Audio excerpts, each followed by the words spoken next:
Thank you all for tuning in. I'm Selena, and this is You Plus Happy. Each week, I bring you someone who challenges us to define happiness and success on their own terms with a dose of laughter. Remember to subscribe to the You Plus Happy podcast on YouTube to stay up to date on new episodes. And you can also follow the show on Instagram at You Plus Happy.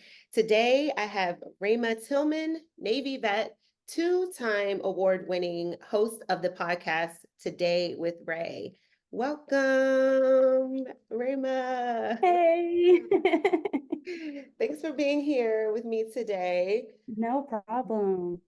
Me and Rhema just met, y'all, like 5 minutes ago. Literally. So it can happen really quickly. We'll Yes. jump right in. How did you get started with the podcast?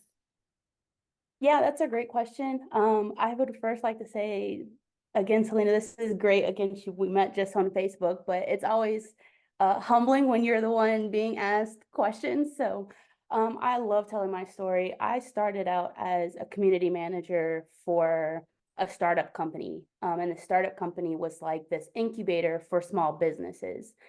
So it was literally my job to go out and basically recruit small businesses to come into our hub. In that, I do a lot of talking, of course. So hearing their stories, why they started their business, and I just realized that here where I am in North Carolina, there was this big disconnect. I think that entrepreneurship gets glamorized.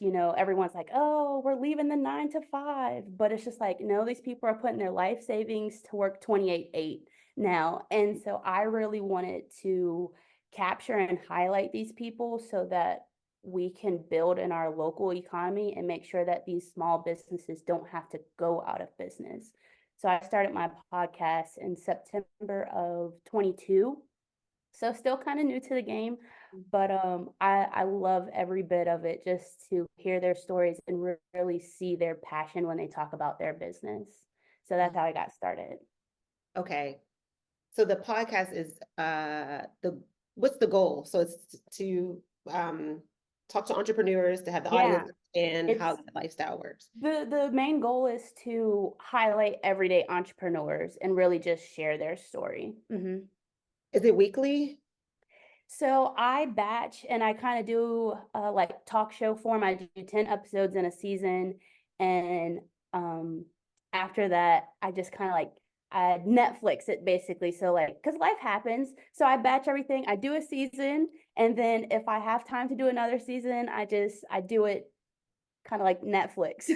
I'm glad I talked to you. I need to talk to some more podcasters because I'm over here killing myself.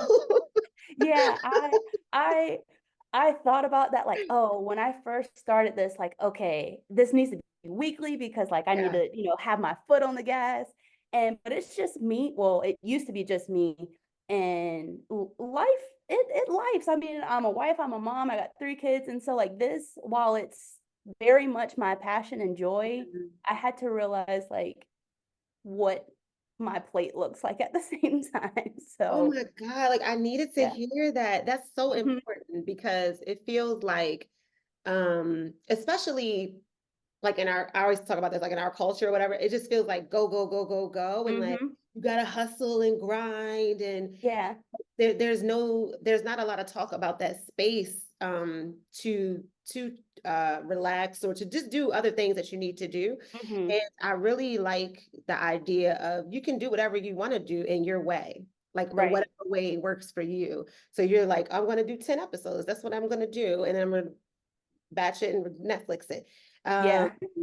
because I asked that too, because I don't want to say trouble, but there is booking guests every week is it's a, it's not Yeah. the easiest thing. So you're like, okay, I can book 10 guests, have that done, blah, blah, blah. Yep. Yeah. I really love that approach. That's a lot. Yeah, and it's funny when you mention like the whole hustle culture. It's exhausting sometimes when Hmm. like you hear all these motivational speeches like I wake up at 3 o'clock in the morning and I run 7 miles and like you got to grind and you got to hustle and it's up to you to win. It's just like I'm gonna keep my plate as as full as I like it because Mhm, mhm. I'm not gonna wake up at 3 o'clock in the No, morning. I don't care who's telling you to do it. So you got to keep in mind like what's best for you. And sometimes people, weekly works for them. I just knew it wasn't going to work for me. right, right. No, and I think that's important. And then, because I was obsessed with like self-help books for a long time Yeah, and motivational stuff and all that. And they tell you these ways to do things, and then when you don't do them though that way, it starts feeling like you're a failure. It's like, right. no, I've really been thinking a lot lately about no, as long as you're doing what it feels right for you and figuring out what works for your plate, like you said. So I Exactly. really like that. Exactly. What's like the biggest thing you've learned from you? So you've had 2 seasons now or one? So I've had 3 seasons filmed. I'm currently working on season 4. And some of the things that I've learned is that number one, you can't do it all by yourself. Like, Mm, at least personally for me, that was one of the things where I'm like, I'm over here killing myself for something that was meant to be fun. Like, if right. I continue down this path, it's no longer going to be fun after a while. And also that everyone's human. So like you said, trying to book guests every week um can be extraneous sometimes, but at the end of the day, that doesn't define my success just because of an outside factor. Like they could make it, especially working with entrepreneurs or just people in general. Everyone has their own life and schedule that happens. So I had to, and I guess we can get in that to later, shift my perspective of success, really. And that's one of the things I've learned going into season 4 is how to, and it didn't come literally until December at the end of the last year, shifting my perspective of what success looked like. That was my biggest learning curve. Wow. Okay. All right. Because I do talk because this whole show is about success. So Yeah. I will ask more about that later. Um so what was so you already talked about the turning point working for the small company, the startup, and then Hmm. you wanted to show how life is for entrepreneurs. Yeah. Um and so I was there any other turning points because it's in your bio there's you're a Navy vet. Yes. So how was this transition? Um, honestly, that was one of the biggest culture shifts that's probably happened in my life, aside from becoming a mom. I went into the military straight out of high school. I didn't really have a plan. I knew I didn't really want to do the college route. So I was like, okay, we're going to do this. And I did 6 years. It was great. I loved every minute of it, but then I realized shortly after, like, it's still a business. They wanted me to go overseas. I had just had my first kid. I was like, hey, can I take my kid with me? They're like, no, we're not gonna pay for your family to come. So I was like, okay, well, I gotta get out. Because at that point, my son was like, I don't know, like 7 months or something. Like I just couldn't do that. And then leaving that after that being the only thing that you've known for 6 years, it was like, oh, it's an identity crisis. What do I do now? And it took me a long time to finally reconnect with myself, like, okay, what is it that I want to do that I'm passionate about that can make impact?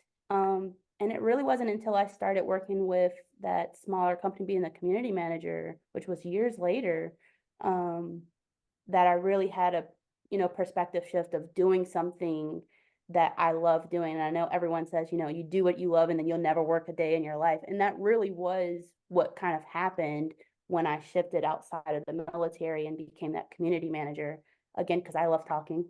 I love Mhm. people. So those were an easy fit for me. And then moving forward, it's just grown from there. What were the symptoms of the identity crisis? Uh, Depression. At that point, I really didn't know who I was professionally. And as an adult, again, with like, you gotta have purpose, you gotta do something. I really struggled with that because I was like, I don't know what I want to do professionally. At that point, I still didn't have a degree, so it's like I didn't really have any fallback to say, okay, I'm not in the military anymore, but I can do XYZ because I have this degree. It was just, I don't know. It was almost like I went into this shell because I'm surrounded by, all my friends now have their degree, they're, moving up in the ranks professionally, and I'm just sitting here like, I don't know what I want to do. Mhm. And so to wrap it up, I mean, depression really was one of the number one signs. Um, I withdrew from everyone, and yeah, I mean, it seems like forever ago now, talking about it, but yeah, that was really like a crazy time because that was never me growing up, and even now, like, I'm a very extroverted person, so to have to look back and say, "Oh, like, that's really what you went through." Um, yeah, it's humbling, I guess, to look back and like, I didn't know who I was. Mhm, mhm. And so and you said the job got you out of that. Mhm. How'd you get to the job? So the two co-owners they're friends with my mom, and so I knew who they were, which was a bonus because I didn't feel like I had to put on this fake Yeah, professionalism that I didn't think that I had. And that's how I got to know them. And so they were starting out, and they were just looking for someone that they knew who was an extrovert. And I was like, okay, I can do this. And so being alongside with them introduced me into where I am now. I hold all of the credit for them really opening up the door to meet all of these businesses. I mean, the networking events, the business meetings, the after hour events, really brought me back out to who I know I am to be. yeah. Every time, this was never like one of the questions that because I started the podcast with a co-host and we worked on the questions and all this. And it was Mhm. never a question I intended, but it's starting to be a theme to me. And I don't know, and I don't even know if this is a question, but like it seems almost like destiny, right? Because the reason I asked that when I went through very similar situation as you, and I had to do all this deep soul searching Yeah. and figure out what I was going to do next. And it paid off, but that sounds like it kind of I'm not taking away from what you do, but like it came to you versus Yeah. like you going to it and it kind of like got you where you need to be. And Mhm. that sounds beautiful, but then that sounds like destiny, right? Yeah, it Like does. you didn't It even really look for does. it. Yeah. What have been the challenges with anything you want to talk about? I want to hear about the podcast, but whatever you want Yeah, to. no, I can go right into that. So when I figured out that there was a disconnect, and I was like, okay, I can fill the shoes. I know all these people. I love talking. I'm gonna do it. Um, I didn't know how to edit. I was like, oh, I didn't think about equipment, so it was only my phone. How do I book these guests? How do I, you know, be presented as serious at this point? So some of the challenges, booking guests, um, and then really figuring out this world of podcasting. One of the myths is like, oh, you just pick up a mic and you start talking. And it's just like, it's so much more than that. You really have to be engaging with your guest. You have to promote it on all of these social media websites. You have to, again, edit. Mine's video based. So it really was making sure that like I'm cutting, making sure that like the lighting is correct, mics. It was so much going into it where I was just like gung ho about talking to people that I didn't really cater to all the nuances behind it. Mhm. So my first two seasons, it was me, and again, it's that hustle culture. I was making sure that my foot was on the gas, but then I soon realized that like I'm going to end up exhausted and hating this, and I really don't want to hate it. Mm-hmm. So then the challenge became, okay, well, this isn't producing the amount of income that I want it to, but like it takes money to make money at this point. So how much are you willing to risk and put into this to see the reward for it? And I am so frugal. My husband makes fun of me so much because I'm just like, it's it's this amount. And he's just like, you have to believe in yourself or else no one else is. So you got to figure out, is this what you want to do? And if so, okay, pay it. And so Mm-hmm. coming into season 3, I hired my first producer. And working with someone, especially when this is your baby, it's like personality versus personality. How do you let them do their job while still wanting all of the creative, presence of it? And so that was one of the biggest challenges for me, was working with someone else. Honestly, I growing up, I group projects, I'm not gonna be that person. I love to talk to people, but at the end of the day, it it needs to be done my way because I know what's best. Oh my gosh. I just talked about destiny. I was sent to you for all the people on Facebook. I was sent Yeah, to you because girl. I needed to hear that. I was just because my day job is I'm a producer, but not for a Mhm. podcast. And so this, I'm like, well, I can produce it. Duh, I'm a producer. Yeah. And but it's that thing of what you say, like running a podcast. And this is, I want to say, this is not to discourage any listeners because I think that ignorance helps, right? Like in the Hmm. beginning, because you don't know what you're getting yourself into. You just know you want to do Right. it. And then when you commit, you just go with the challenges. So I think some keeping some ignorance before something, and that's not a positive word, but just don't try to know everything. Just get started. Right. Then you'll just figure it out, and it's going to make you better. You're going to learn a lot along the way. But even saying that, I do need to relinquish some of it because it's a Yeah. lot to book, edit, promote, I'm the talent. I just want to do the show. Yes. And this is but it's something that I hold dear. I would even go as far as like it saved my life. Like, and then, it gives me something to look forward to. Yeah. It's probably one of the most important things in my life outside of like a human or like my health Same. or whatever. And so to hire a producer, don't you Hmm. mess with my baby. You know? So it's like, that's something to think about, that because I'm dealing with that right now. I'm just like, I feel like I would, and that's when I think about management styles and all this, because I Hmm. feel like I would micromanage, like, what are you doing? But not like, what are you doing? But like, let me Let see me if you see. release it. Let me do this. Let me see the promo. Let me see. And it's like, you do have to approve things, but you just Hmm. have to do it in a way where they, like you said, they can still be who you hired them to be and trust them. Yeah. Whew, that is a lot. Hmm. Have you ever gotten nervous or yeah, nervous to book a guest or and then to ask someone to be on Girl. your show?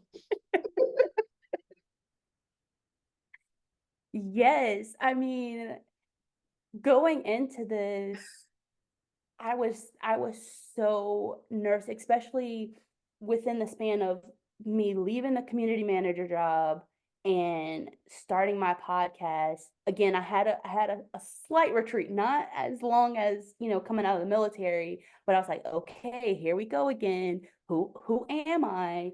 And so when I took a little hiatus, and then I came back on the scene, and I was so nervous. These people already knew who I was. I had no reason to be nervous. But Right. now it's like I'm in a new role, and it's just like how do you tell people? And it's just like it was so nerve-wracking. I would go to people and just be like, hey, so like I got this little thing going on, and like if you wouldn't mind, and it would like shoot over their head. And I was like, okay, it's me. I'm not displaying the confidence that I need. Like, this Mhm. is silly. These either they're gonna say yes or no. And the worst thing that they can say is no. Right. Right. But some of the issues that I did run into is that when I would go and I would talk to them and we had a scheduled date, the first couple of seasons, there was a lot of blow-offs, or like I would contact them and then I wouldn't hear from the day of, I wouldn't hear from them. And so season 3, I was like, okay, my time is precious, time is money. And so I started asking for like a booking fee. And so to Mm, make sure that they came, and if they came, I would give it back to them. It was like a holding fee. But if they right. didn't come, now I got paid for my time, which seems silly also doing. But at the end of the day, my time is just as valuable as theirs. Like, yeah. So Right. moving forward after season 3, I required that of myself, that you do a holding fee to make sure that they come. If they come, give it back to them. Right, Thank right, right, you. right. Job done. Okay. We have to be podcast besties. I'm gonna talk to you out. Don't be like, why she keep messaging me? Let's Because do it. We locked I, in now. We're I will best be friends. messaging you about things because I was just talking about this with the last guest I had on the show of knowing your worth and charging. And I'm still going through that, but I guess I just sometimes believe in other people more than myself. Yeah. But I don't like that courage to say that. First of all, I'm even scared to ask you to come on. Now I'm telling you Yeah. to give me some money. Wait a minute. Yeah. Wait a minute. And I yesterday I invited someone to be on the show who I considered a big deal. And I think everyone I asked on the show is a big deal, but this person's like real high up Mm-hmm. in the life. And I was literally sweating and shaking, like, and Yeah. I was like, oh my God, I'm sending this text. And I like, but pushing through that is so important, right? Like, because on the other side, you overcame it and you get what you wanted. You know what I Yeah. mean? So, and I'm in the same boat with those blow offs and people who thought were they are my friends, but people Mm-hmm. who I didn't expect to blow me off. Like, Oh yeah. I know you 10 years. What you talking about? Those hurt the worst, right? Because it's like I thought we were supporting each other. Like, what are we doing right now? Yeah. I've had the same thing where it's just like, oh, I thought we were tighter than that. Like, why I seen that you read my message, but you Right. didn't reply. Don't do that. Like, we both grown. If you don't want to be on the show, just say that. Just Like, say that. Yeah, so and I know some people have a hard time saying no, so maybe that's why they blow us off. But that's um much worse. I agree. It's but it is important, like it's part of it, right? And the reason that I love the podcast so much and why it's like so precious to me is all of these experiences because it Hmm. teaches you how to deal with rejection. It Yeah. builds your courage up, like you push through fear constantly. It shows you that you can make nothing, something out of nothing. Right. Like it shows you so much, and it really has enriched my life. And so that's why it's so important because yeah, I wouldn't take these experiences away for anything, you know? Yeah. No, Um, I agree. I agree. There was one interview, to go back to your original question. He is this big film producer uh here, and he's like well known. I mean, he asked to be on my show, which was more nerve-wracking. I didn't reach out to him. He was just like, "Hey, I love what you're doing. I want to." And I was like, "Little old me, like, you okay, okay. We got this." So we get on the show and I'm stuttering, and I was just like, you cannot make a fool of yourself, but like you got to reel it in. And it's even worse. I don't prepare questions. I like natural interaction. And yeah, so he talked about something, and I totally fumbled. I messed up. I said the wrong movie name, and I was just like, okay, like I'm gonna have to like edit that out somehow. But like it was a real life experience where it was just like, okay, I didn't give up on myself. Yeah, I mhm, kind of fumbled, but like he was okay, I was okay. And I still reached the end goal. Like it still happened, but girl, I was stuttering in there, and it was just like, this is so horrible. No, I understand that completely. And that's why I have to have the questions because um sometimes I get so nervous in an interview, I zone out, like Mhm. my fight or flight. Yeah, The brain then flew, okay? And I'm just like, what am, what am I gonna say next? And I even yeah, have a thing of like I even have a script. It's like an outline. It's not like a outline, yeah. and I'm like, wait a minute, what did they just say? Okay, come back, come back, come back. It's Right, right. and like like I get like sweaty sometimes, and I'm like, Mhm. oh my gosh. And I went to and I'm doing a radio show now, and those guests are very different than the guests that I have on You Plus Happy. Yeah. Great, but it's a different world and a different goal for the interview. And I tell you the times that I like, I don't know what I'm gonna because there I don't have questions, and I'm like, Mhm. okay, grasping at straws or something they Yeah. say, like say something, give me something. And all guests don't give you something. You gotta again No. make something out of nothing. Look, that's the worst. What I've kind of learned over time is like the more that you could just keep them talking, okay, and then like just pick a little chunk, like, oh, I heard you mention that. Like, can you explain what that meant? You just got to keep them talking. But you're right. Sometimes they're just as nervous. I've Mm, interviewed a lot of first time guests where it's their first time interviewing about their business, right, right. and and it makes it worse because I do video based where they're like, I'm on camera, like, and they're so stiff. And I'm just like, relax, girl. Like, I'm on camera with you. I know Mhm. you, but they will not budge. I'm like, hey, so like, tell me about your business. And they'll just like, I started in 2019. And I'm like, yeah, give me more than that. This is a Give me talk something. show. This is a talk. I'm not supposed to be doing all the talking. You Listen, are. Yeah. but when the other side of that too of I've had guests that ramble. So that's where the skills come in of Mm-hmm. when do I cut this off because it's boring? Like, and I'm Yeah. not being mean, it just is. I It ramble too is. sometimes. So I'm not saying like I'm the most fascinating human, but it's my job to keep this interview engaging, to Yeah. keep the audience like, oh, what are they gonna say next or whatever. Um and I would like to nobody asked me this, but I like to credit myself of I think I'm good at getting people to open up. That's because listen, we all have to know our talents and what we're good at. Mm-hmm. I do pride myself on I can talk to anybody. I can get Anybody. anybody. We're gonna laugh, and I can get you to open up. So I'm like, Right. okay, you want to be a little tricky, but I Yeah. got you. So I'm coming. So that's where I think, and that's what another reason that I love doing the show because it is like, it just gives me confidence in like my skills and what I'm good at. Yeah. And I'm bad at a lot, but I'm good at that, and I know Right. sure. Um, Same. what have been a failure in your life that you've pushed through? Um, a failure. That's a great question. Um, I think, hmm, that's a very good question. I think one of the failures that I would foresee is not betting on myself sooner. Um And I still struggle with that right now. Like, if I didn't have the circle of people around me, I probably wouldn't, do what I'm doing. So, yeah, a biggest failure, self-internalizing, like, sometimes I really am the problem. And that is a problem.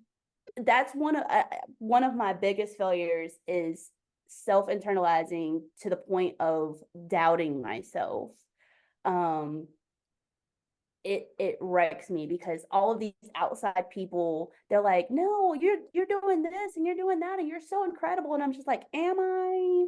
Mhm. And that's really bad. And I fell at that because I don't have to do that to myself. And I don't know why I'm thinking like, oh, the shoe's gonna drop because like I'm wearing the shoes. Like, Mhm. what is going on right now? So yeah, not betting on myself sooner because I feel like if I would have betted on myself sooner, I wouldn't have I wouldn't have went through that depressive Mhm, episode that mhm. I did. And yeah, betting on myself sooner. That's probably one of the failures that I've looked back on. Yeah, I love that so much. I've had the same situation, and I think a lot of people we're like our own toughest critic or whatever. But when you Hmm. said the other shoe is dropping, there was a point in my life that was so good, and I was so terrified all the time. Like, Yeah. when is the other shoe gonna drop? And I'm real into astrology, and I was listening to something for cancers that month, and it's so funny. He said, don't wait for the other shoe to drop. Say, affirm, this is my new normal.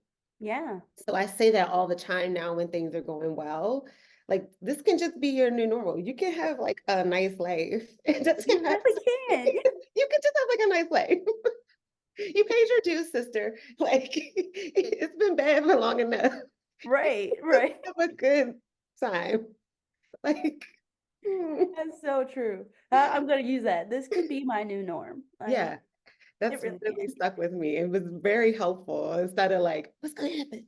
Like being all worried all Right. the time. And then you're taking away some of that joy, you're taking yourself away from that moment, and you're Yeah. not living in it and like really experiencing it. So I Mm, think that was helpful for me and anyone listening, I hope it's helpful for you.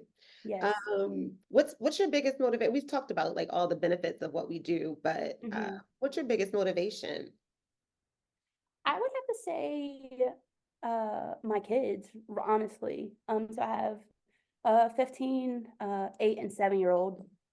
And I think it's so important for them to see me live my best life, to for me to live out my dreams so they can say like, oh, this is obtainable. Like I watched my mom be happy in her life, or like crush her goals. She set out, she was determined, she stayed motivated and dedicated to something that she loved.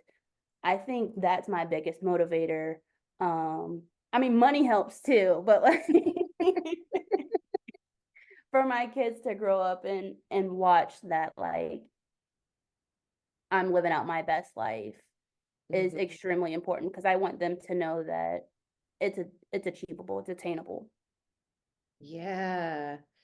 um this isn't, I always say this isn't the right word, but like representation and seeing people in your world Hmm. accomplish things is so different than seeing someone online or seeing someone on TV Right. accomplish things, because it seems so removed from your Hmm. world. But to see a parent accomplish these things is going to be, I think that's why, like, a lot of kids, well, this is a real thing. I think they said 80% of people die in the same uh, class or whatever that they were born into. So, Hmm. like, because, and I think if that's all you see, that's all you know, Right. that's it's easy to become what you're around all the time. So Yep. to I love that explain that way of being an example for your children and what they can accomplish, and then Hmm. it just bleeds over into the community. It's just it's Yeah. just wonderful. Um, this is a random question, but when do you know you're making the right decision? Oh, so I'm a very like spiritual person, and like if it hits me in my gut, that's like my determining factor, whether it's good or bad. Like I know through my gut, and if I have that feeling and it's a light feeling, like butterflies in my gut, then I'm like, okay, I'm on the right path. But if it's heavy, I'm like, you gotta go. Really, you'll just cut it. Yeah.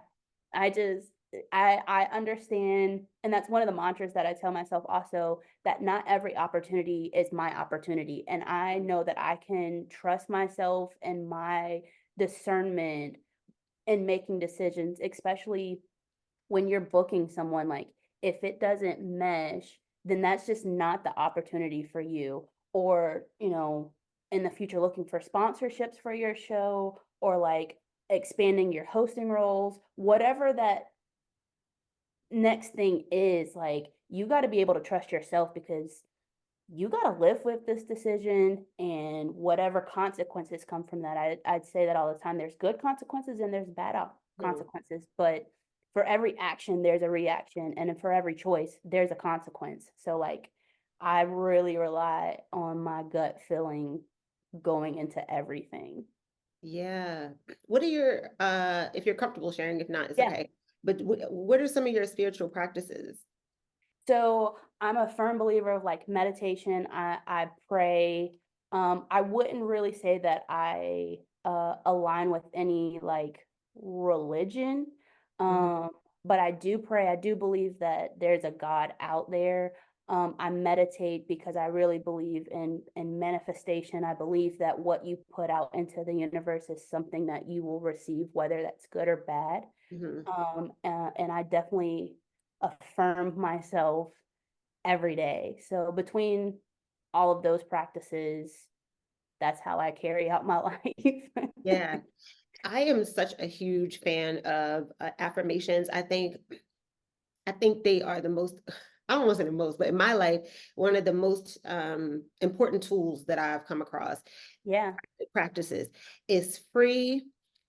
All you got to do is do it. do And it. the thing, and I'd say if anybody's listening and they want to try affirmations, you're gonna feel stupid at first. You're gonna feel silly. Yeah. Um, and they don't work the same day you start saying them. Like it's like planting those seeds, you water Hmm. and all that stuff, all the those cliche metaphors, or whatever. But Yeah. um, they do work.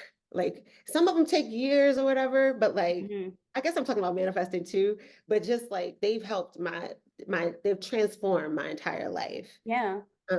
It's the cheapest, quickest thing you can do to like literally change your life. I don't know if Right. you feel that way about No, affirmation. I do. And when you said like sometimes it takes years, I think Mhm. when you affirm yourself, it's building that confidence and you understanding like I am who I am.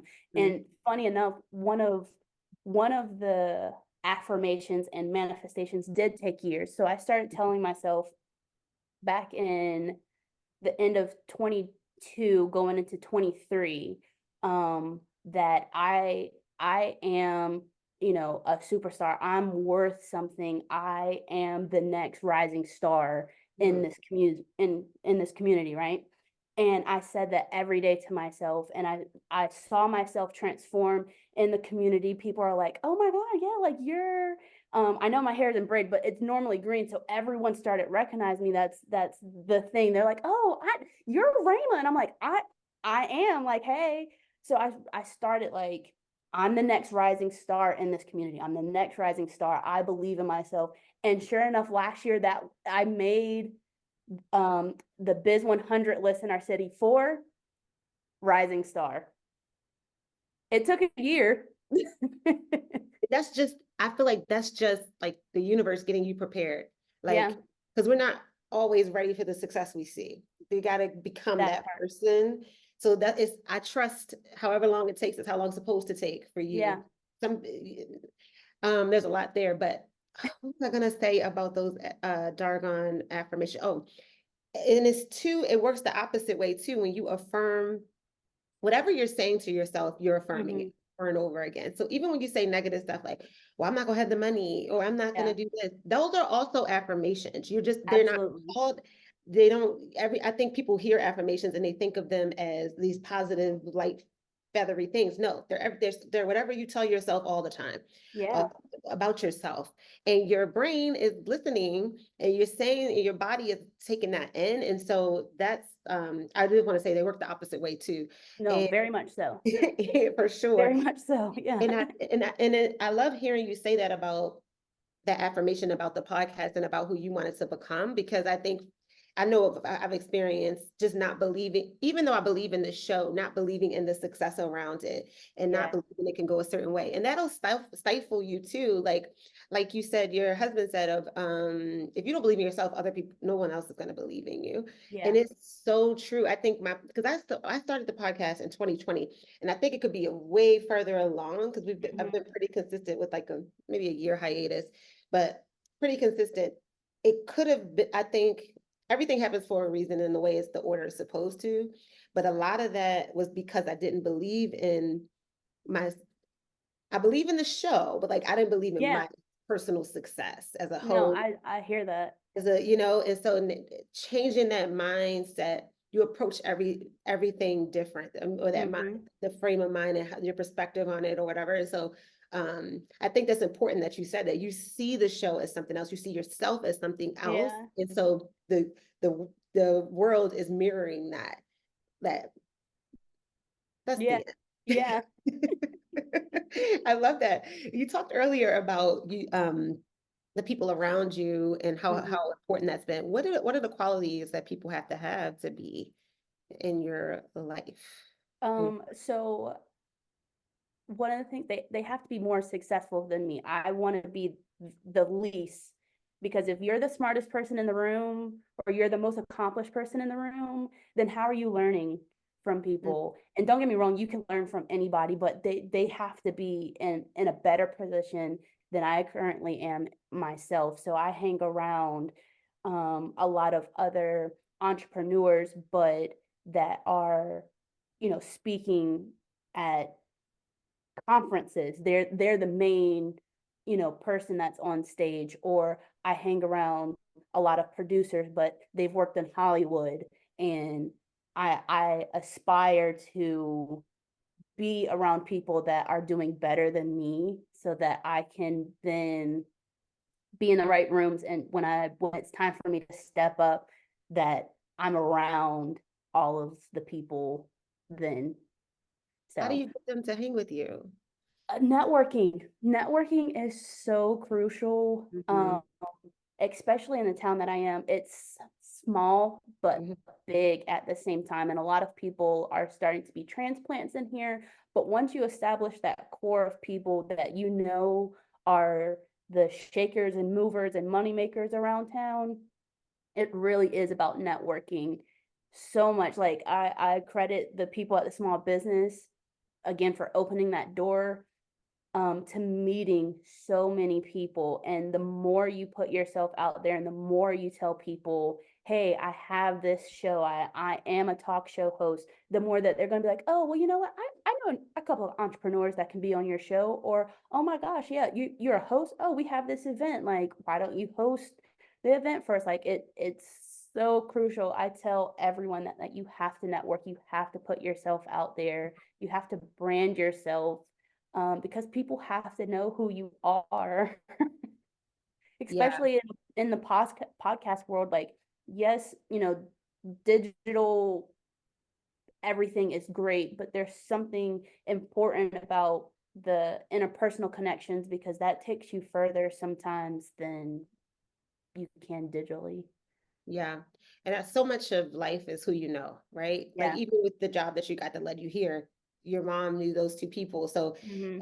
it's I also am a huge advocate for networking. And I would say, again, for people listening, if you're scared, if you're nervous, you don't feel like it, figure it out. Read some book. There's books. I read books on networking. There's Yeah. articles online. Whatever you're listening to this on, you can go search how to network Yeah. and do it like for real. I agree with you. Like the digital space, sure, we wouldn't be here if it weren't for this. But there is Hmm. something about meeting face to face. It's a different experience altogether. Yeah. I think it like resonates more because online there's so much noise and blah blah blah. But if you're in a room with people, it's just it's a whole nother thing. Yeah. So yeah. Anyway, I used to be so scared to network. I still get nervous, but Hmm. I, I just get pushed through it a little quicker and easier now. Yeah. Were you nervous to network? Oh, absolutely. When I was the community manager and it was like my first networking event, they literally threw me in the shark, like with the shark. So in October, we have this big, like, conference. It's a week long. It's called the Minority Enterprise Development Week. And so it's for all the minority businesses from Mhm. all over to come around. And they were like, okay, great, thanks for being our community manager. We need you to go to this event and like talk about our business. Now, before that, I, I've never like, again, I like talking, but like just making friends. Like Right. again, stuttering. My mouth was so dry because I was like, I don't know what to say to these people. And these were like higher ups. It was like the mayor and the county commissioner and these, executive directors of like these multi-billion-dollar companies. And I'm like, what do I say? It was horrible. So again, for the listeners, like you could just push through it, even if you have to like write down a little script for you to start like memorizing. I actually, it's funny, I teach a class on how to network here in the city for Oh, like wow. college students. So like their little elevator pitch to say like, hey, my name is da da da. And the more you do it, the easier it becomes. But that first time, it really is nerve-wracking to have to explain to someone what it is you do or what your business is about. It's nerve-wracking. So again, for all the listeners, just know, yeah, it's normal to be nervous the first time. Very much so. And I try to tell myself, because I still get nervous. And I try to tell myself too, when people hire, like as I grow in my world, I want to help people on the Yeah. way up. So I try to tell myself the people who are higher up than me or whatever that means are also want to help me. So I just tell myself, because usually when people are higher up, to for lack of a better term, they've been through a lot. And so they Yeah. know that this journey is not easy, whatever business it is. When you're starting something from the ground up, it's hard. It's not It is. easy. And so Yeah. I think people like that are generally understand where you are and won't. Then I don't, I mean, maybe some are, but I tell myself that they are not looking down on me. They don't think of me as beneath them. They've been Yeah. here where I am. If anything, I've found that they're more supportive um, and encouraging. So hmm anyway, that's just a little, I don't know if I'm lying to myself or not, but that's what that's how I get through it. And it works. It works. It Whatever works. you got to say. Listen. Um, and so we talked about success. How do you define success? Um, so again, back to I purposely redefined my success at the end of December. So going into starting this talk show, podcast, whatever you want to call it, I had some like big goals. I'm like, I want 1,000 subscribers. I want, awards, accolades. And when I realized that success shouldn't come from outside factors that I have no control over, that success is more of a means of how do I show up for myself daily. Mm, I started looking at success of being consistent about my show or dedicated to show up for myself, to improve myself at every chance that I can get. Because one of the things, again, subscribers, there are people specifically that have told me, I watched your show, I know who you are. I'm like, have you subscribed? They're like, nope. I'm like, why not? There's going to be people that will legitimately watch your show and subscribe or don't subscribe because it's you. And they wish whatever the outside factors are of why they don't. So I had to tell myself, okay, success isn't the number of subscribers. It's not the number of followers. Yes, of course, that looks great. But at the end of the day, was I happy with the season that I aired? Was I happy with the way that I interacted with people did the people that I interviewed leave feeling seen? If all those answers are yes, then I did a successful job. And yeah. and that didn't come until December when, like you mentioned, I did win two very prestigious awards for my show. And then I was left thinking, well, is that enough? Like, I didn't meet all of my goals. Am I not successful then? And I was like, pause. I have no control over, yes, it was great that, I got this, but it wasn't because I did anything different than I was actually doing. I had no control over winning these. I have no control over who subscribes to my channel or not. But I do know that I'm making an impact in my city. And that right there is success alone. Like, Mhm. so if you're happy with what you're doing, like, I think that's how, at least me, I shifted my perspective to say this is what success is. If I'm happy at the end of the day. Yeah. Yeah. I love what you said about the awards because it just hit me of like, and I probably heard this somewhere before, but the it, if you the way you're defining it comes from within, right? Because if you are defining it by rewards and awards and accolades, it can become this insatiable chase. And it's like, well, when's enough enough? Like, if Right. even if you did win 1,000 awards, like, I don't know. It's just like, I Yeah. I think it's obviously more control when it's coming from internally, but Mm-hmm. also it's like not this thing you're always chasing and running after. Um, Right. and you can just enjoy the work. I can't tell other people how to think or feel, but I feel so much better when I'm just in joy in what I'm doing every day. Like, and Mm-hmm. that's what I got from what you're saying of Yeah. like, it's just the day-to-day things that are, they're always running after something and not being in the moment is like It exhausting. And is. It so, is. Yeah. And one of the things that I've also learned is like comparison is the killer of joy. So yes, when you are always comparing like, oh, well, this podcaster has this or this talk show has this or like this person in the community is it's like it's robbed you of your own personal journey that you should be celebrating at the yes. same time. In my mind, I don't care if anybody says, I'm gonna be delusional like this. I'm Oprah, right? That's who my Yes. own version, right? And I used to be obsessed with, or I still am, but I used to like watch her interviews and watch her advice. Yeah. And one thing that stuck with me, she was like, well, because she said there was a time when there weren't that many talk shows on air, and she was on at that time. And then all like in the 90s and the 80s, a Mm-hmm. whole bunch came. And she said her team was worried. And she was like, I'm not Right. looking at them. She said, because she said, when you turn back in the race to look at the person behind you, you lose your footing. You lose Right. sight of what you're doing. And she said, you always just focus on your thing. And people fall by the wayside or they go, it doesn't matter. You do your thing the best that you can possibly do it. And Right. it always stuck with me, not just in the podcast and life in general. I put my best foot forward, and what's for me is for me. And I genuinely believe that. Sometimes I still have to affirm it. I may see someone who like, my outfit look a little whack that day, and they look real fly. Like, oh, okay, I'm inspired. I could have done better, do better. But like Yeah. little things like that. But like, what's just truly believing that this is what's going on for me, and that's what and that's what's working. What is meant for me in that moment. Um, Mm-hmm.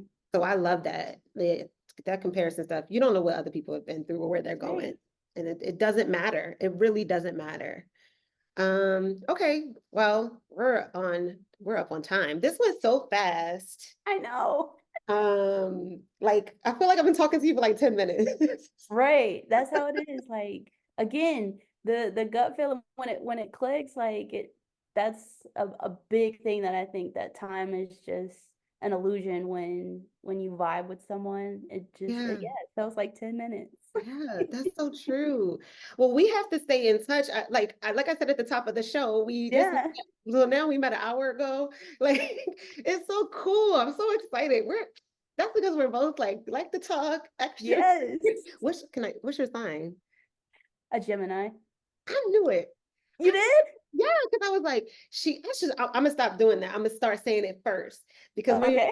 I was like, I was like, she likes to talk and she's not a water sign. I can feel it because I'm a Cancer, and I was like, I know, I said, but Gemini makes perfect sense. It all comes together here. Uh, uh, I'm not just saying this. I would love to have you back on this show. This has been Yeah. such a pleasure talking to you today, and I feel like I learned so much, and this has affirmed a lot for where I need to go with my show. Um, Same. but I'll close this out of respect for your time. Do you have anything else to add before we close out?